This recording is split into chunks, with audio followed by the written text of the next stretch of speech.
Hello friends, मैं मुस्कान आहूजा और आपका स्वागत है मेरे चैनल हुनर मुस्कान का पे। जय झूलेलाल दोस्तों।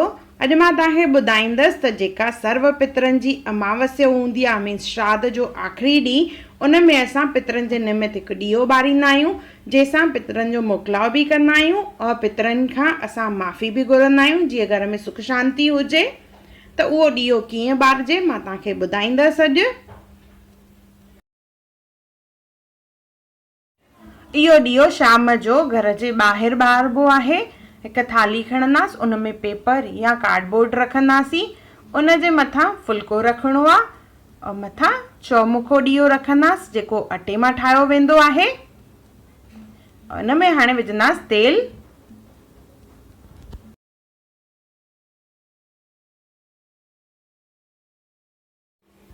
इहो ॾीओ असां पितरनि जे मोकिलावे लाइ ॿारींदा आहियूं, उन्हनि खां माफ़ी घुरण जे लाइ। जीअं असांखां काई भुलचुक अगरि थी हुजे त उन जे लाइ असां माफ़ी घुरंदा आहियूं। इन में मिठी शइ रखिबी आहे, जंहिंमें भत बाट सयूं खीरनी काई बि मिठी शइ जेका घर में ठाही वेंदी आहे उहा रखणी आहे इन में थोरी सी। उन खां पोइ ॾीओ ॿारिबो आहे।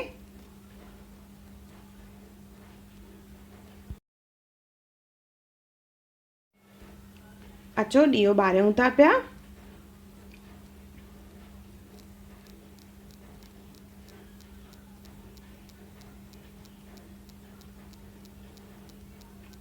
जीअं इन ॾीए जी रोशनीअ सां घर में बरकत हुजे, वाधारो थिए, दुख दर्द घर में न अचे और वॾनि जी आसीस हमेशह असांजे मथां हुजे।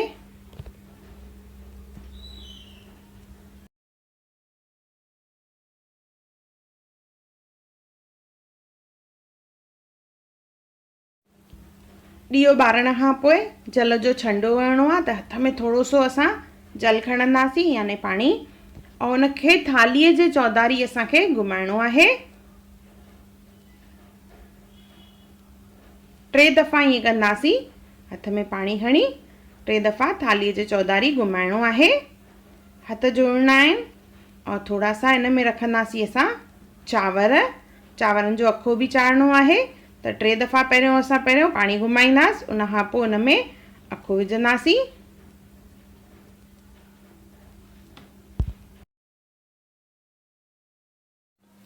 सभु घर जा भाती अखो विझी करे हथ जोड़ींदा आहिनि और चवंदा आहिनि असांखां काई बि भुलचुक थी हुजे श्राद्ध में त असांखे माफ़ कजो और देव पित्र मोकिलाओ, ईअं चइबो आहे, देव पित्र मोकिलाओ। और इहो दरिया परवान कबो आहे या कंहिं मंदर में रखी अचिबो आहे। त असां वञूं था हाणे हिनखे मंदर में रखणु, छाकाणि त मुंहिंजे हिते दरिया या नदी कान्हे का, त असां हिनखे मंदर में रखणु वेंदा आहियूं। त अचो हलूं था मंदर में।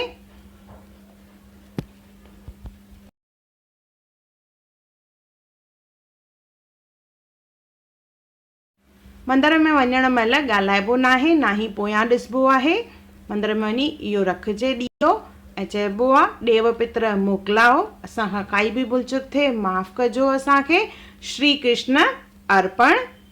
ईअं चई करे हथ जोड़जनि। इहो ॾीओ ॿारण सां घर में सुख शांति वाधारो हूंदो आहे, दुख दर्द कॾहिं न ईंदो आहे घर में।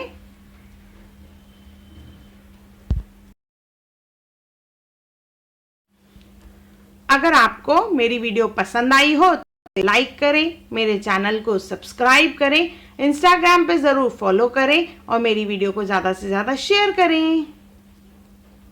और मेरा वीडियो देखने के लिए थैंक यू।